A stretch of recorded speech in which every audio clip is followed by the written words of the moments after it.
तो एपिसोड 1 में हमें कुछ फ्लैशबैक का सीन दिखाया जाता है। एक आदमी और एक औरत के वॉइस ओवर के साथ हमें एक गन शॉट का आवाज़ भी सुनाया जाता है। दरअसल कोई उस आदमी को पीछे से गोली मार देते हैं। अचानक वहाँ पर अलार्म की घंटी बज जाती है। हमें यहाँ पर ड्रामा का मेन कैरेक्टर किम्बोन को दिखाया जाता है। दरअसल ये सब उसका नाइटमेयर था। वह अपने बिस्तर से उठता है। उसके पीठ पर हमें गन शॉट का निशान दिखाया जाता है। दरअसल ये ड्रीम उसके कुछ पुरानी यादें हैं। वो उठकर एक गिलास दूध लेता है और एक हाईटेक टेलीस्कोप से अपने पड़ोसियों को झांकता है। उसके बाद वो अपने घर के दरवाजे के कॉर्नर पर एक टुकड़ा टेप लगाते हैं और रनिंग करने के लिए चला जाता है। हमें यहाँ पर एक औरत की वॉइस ओवर को सुनाया जाता है जो कहती है कुछ लोग अपने मॉर्निंग डिसिप्लिन और ऑर्डर के साथ शुरू करते हैं। दरअसल ये वॉइस ड्रामा की फीमेल लीड कैरेक्टर आरिन की है जो एक बिजी मदर है। वह अपने दोनों जुड़वे बच्चे जुनसू और जुनही को ब्रश करने के लिए भेजती है। आरिन जब डिलीवरी वाले मिल्क और योगर्ट लेने के लिए अपना दरवाज़ा खोलती है तो उसके दोनों शरारती बच्चे उसे पीछे से धक्का दे देती है जिसके कारण वो किम्बोन के ऊपर गिर जाती है। दरअसल किम्बोन के अपार्टमेंट आरिन के अपार्टमेंट के सामने ही है। धक्का लगने की वजह से किम्बोन के नाक से खून निकल जाता है। आरिन इसके लिए उसे माफ़ी मांगती है। वह अपनी एक योगर्ट का बोतल उसे दे देती है और अपने बच्चों को डांटने के लिए घर के अंदर फिर से वापस चली जाती है। हमें यहाँ पर किम्बोन के वॉइस ओवर को सुनाया जाता है जो कहता है कुछ लोग अपनी सुबह शोर शराबा के साथ ही शुरू करते हैं। उसके बाद अपार्टमेंट के कुछ गार्जियन अपने बच्चों को स्कूल बस में सी ऑफ करने के लिए आते हैं। वो सभी लोग आरिन का इंतज़ार कर रहे हैं। वो लोग देखते हैं कि कैसे आरिन स्ट्रगलिंग करते हुए अपने दोनों बच्चों को स्कूल बस के लिए ले आ रही है। वो सभी लोग उसके ऊपर तरस खाती है। बच्चों को सी ऑफ करने के बाद आरिन की फ्रेंड सुनमी उसकी हेयर से हेयर बैंड हटाती है और यूनहा उसकी मैसी हेयर को ठीक करती है। सभी गार्जियन चले जाने के बाद संग्रियल सुनमी से कहता है कि आज उन लोगों के पड़ोसी बोंजूर बेकरी में पहली साल की एनिवर्सरी है जिसके लिए वो लोग डिस्काउंट पे चीज़ दे रहे हैं। सुनमी ये सुनकर डिस्काउंट पे केक लेने के लिए चली जाती है। हमें यहाँ पर आरिन की वॉइस ओवर को सुनाया जाता है जो कहती है इतने सारे शोर शराबा के बीच भी हमें यहाँ पर बहुत सारी बातें पता चलती है। बाद में आरिन इन्हा से कंसल्ट करती है क्या वो उसने उस कंपनी का पता किया जिसमें वो आज इंटरव्यू देने जा रही है। यूनहा कहती है उसने बहुत पता किया लेकिन उसे जे इंटरनेशनल कंपनी के बारे में कुछ भी पता नहीं चला। वो आरिन से कहती है कि वो इंटरव्यू में एक सूट पहन कर जाए क्योंकि वो एक सेक्रेटरी पोजीशन के लिए अप्लाई कर रही है। घर में जाकर आरिन अपने पुराने सूट को पहनने की कोशिश करती है क्योंकि उसने वो सूट शादी से पहले ही पहनी थी। वो किसी तरह अपने ड्रेस को पहनने की मैनेज करती है और एक फ्लफी हेयर के साथ जॉब इंटरव्यू देने के लिए चली जाती है। लेकिन घर से बाहर जाने से पहले वो अपने डेली हॉरोस्कोप को ऑनलाइन पर चेक करती है। यहाँ पर मैजिशियन टैरोट कार्ड पर यह लिखा हुआ था कि वो आज अपने गोल को जरूर अचीव करेगी। यहाँ पर हमें किम्बोन को उसके अपार्टमेंट पर दिखाया जाता है। वो अपने हाई सिक्योरिटी लैपटॉप पर वही टैरोट कार्ड रीडिंग देख रहा होता है। किम्बोन को उस मैजिशियन टैरोट कार्ड पर कुछ इन्फॉर्मेशन मिलता है। वो उस टैरोट कार्ड का जीपीएस ट्रैक करते हैं और स्टार टावर पर जाने के लिए घर से निकल जाता है।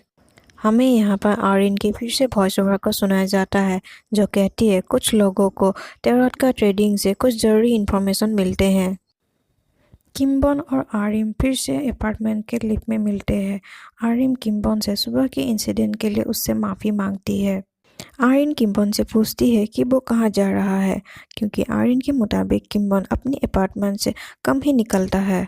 वो किम्बोन को कहती है क्योंकि वो घर से ही निकल ही रहा है तो अपने पड़ोसी बोंजूर बेकरी में ज़रूर जाए क्योंकि आज उन लोगों ने अपनी फर्स्ट एनिवर्सरी के लिए 200 लोगों को फ्री में ब्रेड देने का वादा किया है। आरिन कहती है कि उसे पता है कि किम्बोन सिर्फ ब्रेड ही खरीदता है। आरिन किम्बोन से कहती है कि वो उसे कुछ गिफ्ट देना चाहती है। लिफ्ट खोलने से पहले आरिन किम्बोन के हाथ पर कुछ टॉफ़ी दी जाती है। किम्बोन देखता है कि उस टॉफ़ी पर लिखा है कि आई एम वॉचिंग यू। किम्बोन सोचता है कि ये औरत कौन है जो उसके हर हरकतों पर नज़र रख रहा है। यहाँ पर हमें किम्बोन के वॉइस ओवर को फिर से सुनाया जाता है जो कहता है यहाँ पर हम दो लोग एक ही जगह पर अलग अलग दुनिया में रह रहे हैं। हमें यहाँ स्क्रीन पर एक टैरोट कार्ड का स्क्रीन दिखाया जाता है जिस पर लिखा था द विटनेस। नेक्स्ट सीन में हमें एक आदमी को एक बैग के साथ सबवे स्टेशन के लॉकर रूम पर दिखाया जाता है। दरअसल वो आदमी नेशनल सिक्योरिटी के हेड होते हैं जिसका नाम सिप मून होते हैं। वो लॉकर रूम पे जाकर अपना बैग खोलते हैं। बैग के टैग पर लिखा हुआ था कि उन्हें कौन सा लॉकर खोलना है। वो लॉकर खोलकर एक बड़ा सा बैग वहां से लेकर चला जाता है। सिप मून के सभी हरकतों को एक आदमी दूर से देख रहा होता है। वो अपने बॉस को कहता है कि सिप मून ने सारी चीजें एक्सचेंज कर लिया है। उस आदमी का बॉस जे इंटरनेशनल कंपनी का सीईओ होता है जिसका नाम योंगताए है। योंगताए अपने आप से सिप मून के ऊपर हंसकर कहता है कि लोग पैसों के लिए कुछ भी कर सकते हैं। उसके बाद योंगताए अपने ऑफिस में फ़ोन करके उसके नए सेक्रेटरी जॉब के लिए इंटरव्यू कैंडिडेट को उसके ऑफिस रूम में भेजने को कहता है। दरअसल ये कैंडिडेट और कोई नहीं आरिम ही है। आरिम इंटरव्यू देने से पहले योंगताए के करंट सेक्रेटरी से पूछती है क्यों वो अपनी सेक्रेटरी जॉब से इस्तीफा दे रही है। तो उसका करंट सेक्रेटरी आरिम को बताती है कि योंगताए ने उसे जॉब से फायर कर दिया है क्योंकि उसने योंगताए को अपनी शादी की इनविटेशन कार्ड उसे दे दिया है। योंगताए जब आरिन के रिज्यूम को देखता है तो वो पूछता है क्या वो मैरिड है, क्या उसके बच्चे हैं। आरिन जब हाँ कहती है तो योंगताए उसे इंटरव्यू से बाहर निकल देता है क्योंकि योंगताए के मुताबिक आरिन ने जॉब के एड को अच्छी तरह से नहीं पढ़ा है क्योंकि वहाँ पर साफ साफ लिखा हुआ है कि योंगताए को सिर्फ अनमेरिड सेक्रेटरी ही चाहिए। आरिन योंगताए को कहती है कि जॉब एड पर तो इसका उल्टा ही लिखा हुआ है। एड पर लिखा हुआ था कि कैंडिडेट को मैरिड होने के साथ उसका बच्चा भी होना चाहिए, इसलिए आरिन ने इस सेक्रेटरी जॉब पर अप्लाई किया है। योंगताए को ये समझ में आ जाता है कि ये सब उसके फॉर्मर सेक्रेटरी ने उसके साथ बदला लेने के लिए ये किया है। योंगताए आरिन से रूडली बिहेव करके उसे जॉब इंटरव्यू से निकाल देते हैं। वो आरिम को कहता है कि वो ऐसे लोगों पर अपना समय बर्बाद करना नहीं चाहता है। आरिम ये सुनकर गुस्सा हो जाती है। वो योंगताए को कहती है कि उसने जॉब के गलत ऐड को पोस्ट करके उसका समय बर्बाद किया है। उल्टा योंगताए को उससे माफ़ी मांगनी चाहिए। आरिम की बातों को सुनकर योंगताए आरिम की जॉब इंटरव्यू लेना शुरू कर देता है। वो आरिम से पूछता है कि लास्ट 6 मंथ में उसका जॉब एक्सपीरियंस क्या था, लेकिन 6 साल से आरिम के कोई भी जॉब एक्सपीरियंस ना होने के कारण योंगताए आरिम को जॉब इंटरव्यू से बाहर कर देता है। आरिम गुस्से से योंगताए से पूछता है कि उसका जे इंटरनेशनल कंपनी किस चीज़ पर काम करता है क्योंकि ऑनलाइन पर उसके जे इंटरनेशनल कंपनी के बारे में कोई भी इंफॉर्मेशन नहीं है। योंगताए हंसकर कहता है कि उसका जे इंटरनेशनल कंपनी हैंडबैग को इंपोर्ट करता है। आरिन जब गुस्से से योंगताए के ऑफिस रूम से बाहर निकल जाती है तो वो सिप मून से टकरा जाती है। सिप मून के हाथ पर एक बड़ा सा बैग था। सिप मून योंगताए के ऑफिस रूम में जाकर उसे पैसों से भरा हुआ बैग लौटा देता है। सिप मून कहता है कि उसे इस रिश्वत की कोई भी ज़रूरत नहीं है, वो अपनी प्रॉफिट के लिए देश से गद्दार नहीं कर सकता। योंगताए सिप मून के ईमानदारी पर हंसता है। ईमानदार आदमी को रिश्वत देने के लिए माफ़ी मांगता है। सिप मून योंगताए को कहता है कि उसे भी इस काम से दूर रहना चाहिए वरना उसके और उसके टीम को कभी न कभी इसकी सज़ा ज़रूर मिलेगी। योंगताए ये सब सुनकर सिप मून को धमकाता है कि वो अपने स्वास्थ्य का ज़रूर ख्याल रखे। मून ये सब सुनकर योंगताए के ऑफिस रूम से चला जाता है। सिप मून चले जाने के बाद योंगताए अपने आदमी को प्लान बी पर काम करने के लिए कहता है। दरअसल वो आदमी एक कॉन्ट्रैक्ट किलर है जिसका नाम के है।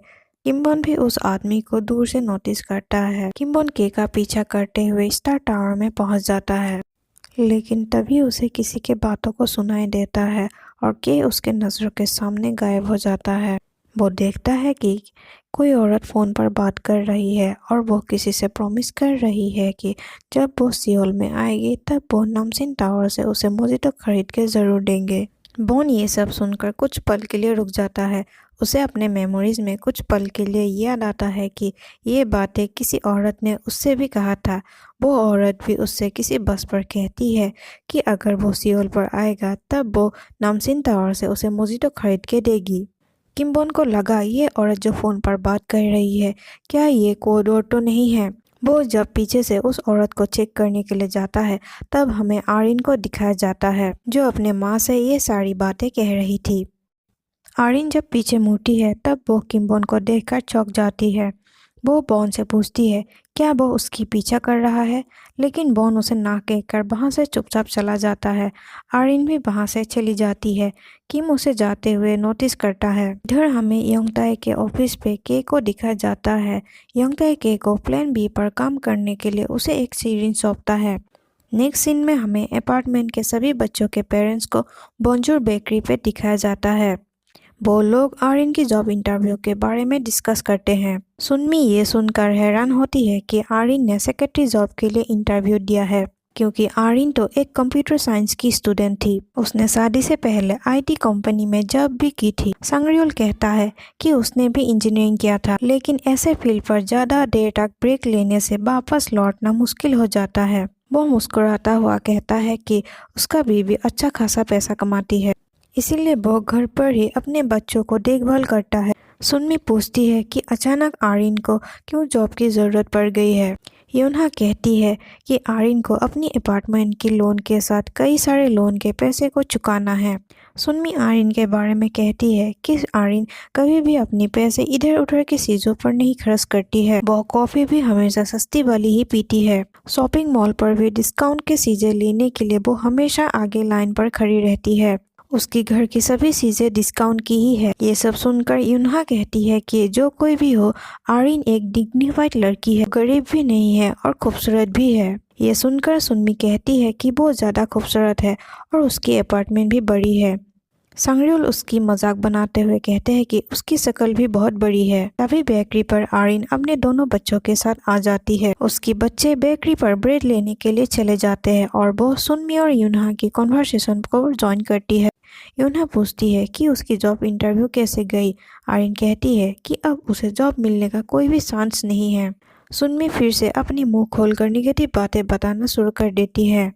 वो कहती है कि उसे पता था कि आरिन को जॉब नहीं मिलेगी, क्योंकि फ्रेशर्स को ही इतनी आसानी से जॉब नहीं मिलते हैं और आरिन तो 5 साल तक अनएम्प्लॉय होने के साथ हाउसवाइफ भी है। आजकल कौन हाउसवाइफ को जॉब पर हायर करते हैं। सुनमी और कुछ उल्टा सीधा कहे सांगरियोल उसकी मुंह पर अपना हाथ रख देता है। सांगरियोल कहता है कि सुनमी को आरिन से जलन हो रही है, इसीलिए वो ये बातें कह रही है। युनहा कहती है कि वो सुनमी की बातों को नजरअंदाज करे। आरिन हंसते हुए उन तीनों को कहती है कि सुनमी सही तो कह रही है, भला कौन उसे आज जॉब पर हायर करे। इधर सुनमी आरिन को चिल्लाती है कि उसकी दोनों बच्चों ने केक के डेकोरेशन की चीजें उठाकर उसे खराब कर दिया है। आरिन अपने बच्चों के इस हरकत के लिए जुर्माने चुकाते हुए बेकरी से 4 केक खरीद कर ले आती है, क्योंकि बच्चों ने 4 केकों के डेकोरेशन को खराब किए थे। इधर हमें आरिन के पति जंग इल को उसके ऑफिस पर दिखाया जाता है। वो अपने सेल पर क्रेडिट कार्ड का स्टेटमेंट देखता है कि आरिन ने बहुत बड़ी अमाउंट के केक बेकरी से खरीदी है। जंग इल ये देखकर आरिन को कॉल करके पूछता है कि उसने इतना खर्च क्यों किया है। आरिन कहती है कि उसकी कुछ रीजन है और वो कॉल कट कर देती है। जंगिल फिर से जब आरिन को कॉल करता है तब उसका बॉस उसे पीछे से आकर उसे अपने ऑफिस रूम पे आने को कहता है। बॉस जंगिल को कहता है कि इस महीने अगर वो लोग अपना बुक पब्लिश नहीं करेंगे तो इसका असर उसके जॉब पर भी पड़ सकता है। इसीलिए वो जंगिल को राइटर से मिलकर जल्दी से ही बुक के काम को ख़त्म करने का ऑर्डर देते हैं। जंगिल कहता है कि वो नेक्स्ट डे ही राइटर के अपार्टमेंट में जाकर उनसे सारी बातें डिस्कस करेंगे। इधर आरिन घर पर अपने बच्चों को केक खाने के लिए देती है। पहले तो बच्चों को केक खाकर बहुत ही अच्छा लगा, लेकिन जब बच्चे डिनर के लिए पूछते हैं तब आरिन उन दोनों को केक खाने के लिए ही कहती है। वो कहती है कि नेक्स्ट डे भी उन्हें ये केक खाना होगा। तब बच्चों को समझ में आ जाते हैं कि उन दोनों ने कितना बड़ा नुकसान आरिन का किया है। आरिन बच्चों को नेक्स्ट टाइम के लिए उसकी परमिशन के बिना ऐसे हरकत ना करने के लिए कहती है। इधर किम्बोन अपने अपार्टमेंट में आरिन की कही हुई बातों को सोचता है। वो सोचता है क्या आरिन उस पर नज़र रख रही है, लेकिन आरिन की ऐसी छाउटिक अंदाज को देखकर उसे नहीं लगा कि आरिन कोई एजेंट होगी। वो फिर से अपने दीवार पर लिखे हुए कुछ डॉक्यूमेंट से किलर के बारे में पता करने की कोशिश करता है। वो सोचता है कि इस बार किलर का नेक्स्ट टारगेट कौन होगा। नेक्स्ट सीन में हमें ब्लू हाउस पर सिर्फ मून को उनके ऑफिस पर दिखाया जाता है। वो अपने सेक्रेटरी से पूछता है क्या उसने जे इंटरनेशनल कंपनी से पैसा लिया है। उसका सेक्रेटरी मना कर देता है। सिर्फ मोन ये सब सोचकर परेशान हो जाते हैं। किम्बन अपने रूम पे टैरोट कार्ड रीडिंग को देखकर सोचता है कि वो आज मैजिशियन स्टार टावर पर क्या करने गया था। वो फ्रिज से ब्रेड निकलकर उस टैरोट कार्ड मैजिशियन के बारे में सोचता है कि उसका नेक्स्ट टारगेट कौन होगा। और यहाँ पर ही पार्ट 1